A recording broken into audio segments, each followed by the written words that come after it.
அந்த நவயோனி யந்திரத்தை சுற்றி இருக்கிறது சுதர்சன ரெண்டும் சேர்ந்து மாதிரி தான் இருக்கும். என்ன காரணம்னா சதி வியோகத்தில் அந்த சதியோட சடலம் வச்சு அதை சுற்றி சிவபெருமான் நடனமான சுதர்சன சக்கரத்தால் அதை துண்டம் பண்ணி அந்த தண்டம் துண்டம் பண்ணிட்டு ஒவ்வொரு இடத்துல அது போய் விழுந்தது தான் சக்தி பீடம்.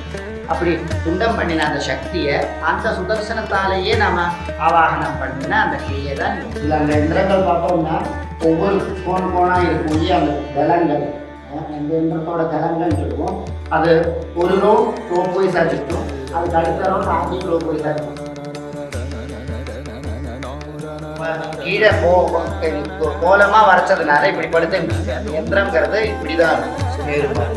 அப்போ அது இப்படியே சுற்றிட்டு இருக்கும் ஒவ்வொரு ரவுண்டு. 30 ஆபரணங்கள், ஒரு ஆபரணம் க்ளாக் வைஸ், ஒரு ஆபரணம் ஆன்டி க்ளாக் வைஸ், அந்த மாதிரி சுற்றிகிட்டே இருக்கும். அந்த அஸ்திர வித்தை தான்